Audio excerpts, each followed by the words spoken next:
네, 여러분 안녕하십니까? 오늘은 우리가 그 신장 질환 중에서 단백뇨와 혈뇨에 대해서 한번 말씀을 드리겠습니다. 그러니까 이제 소변을 볼 때 소변이 뿌옇다, 뭐 이렇게 말씀을 하는 경우가 있죠. 또 우리가 실제로 검사를 했을 때 그 소변에서 단백질이 검출이 된다, 이런 경우를 이제 단백뇨라고 하고요. 그다음에 이제 혈뇨가 있습니다. 혈뇨는 말 그대로 소변에서 피가 보이는 거죠.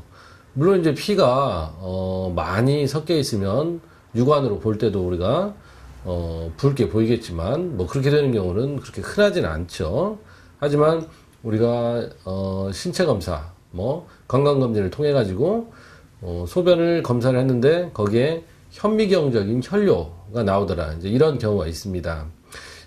이것을 이제 치료하지 않고 오랫동안 방치하게 되면 우리가 신장 기능에 굉장히 이제 무리가 있고 나중에 뭐 되돌릴 수 없는 그런 상황까지도 악화가 될 수 있겠죠. 여러 가지 이제 단백뇨나 혈뇨를 야기하는 많은 원인들이 있겠습니다만은, 제가 이제 오늘 여러분들한테 말씀드리고자 하는 것은 이 단백뇨, 혈뇨 중에도 우리가 좀 오히려 음식을 좀 짭짤하게, 간간하게 더 드셔야 되고, 그 다음에 몸을 덮여야 되는 그런 경우가 있다, 뭐 이렇게 좀 말씀을 드리고 싶습니다. 그러니까 우리가 보통 단백뇨나 혈뇨 이렇게 이제 검사상으로 나왔을 때 보면 보통 몸이 굉장히 많이 피로하거나 그 다음에 몸이 차가운 때, 이럴 때 많이 발생을 합니다. 보통 이제 소변을 본다고 하는 것은 몸이 찰 때 나타나는 현상입니다. 우리가 야간에 소변을 보는 것도 낮에는 뭐 태양이 있고, 그 다음에 또 우리가 신체적으로 많이 움직이기 때문에 몸에 열이 생기고, 그것에 의해서 물리적인 순환이 생깁니다.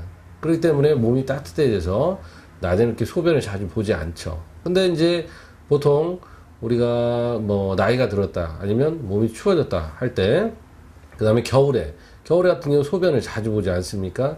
그러니까 신장 방광에서 물을 끓여서 이 수증기가 막 올라가서 찬 기운을 만나면 비가 돼서 떨어지는 이것이 바로 소변을 보는 거죠. 그러다 보니까 이게 몸이 찬 사람들은 몸이 따뜻한 사람에 비해서 소변을 자주 봅니다.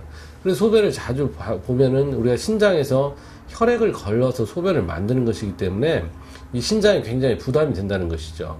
그래서 몸이 극도로 차지면 이 신장에서도 너무나 힘드니까 이제 그 심장에서 우리가 소변을 곱게 아주 정밀하게 거르다가 이제는 느슨하게 거른다 이겁니다. 그래서 입자가 큰 이런 어떤 단백질, 처음에는 단백질이 빠지고 그보다 더 이제 심해지면 입자가 더 큰 혈액이 빠지는 것이죠.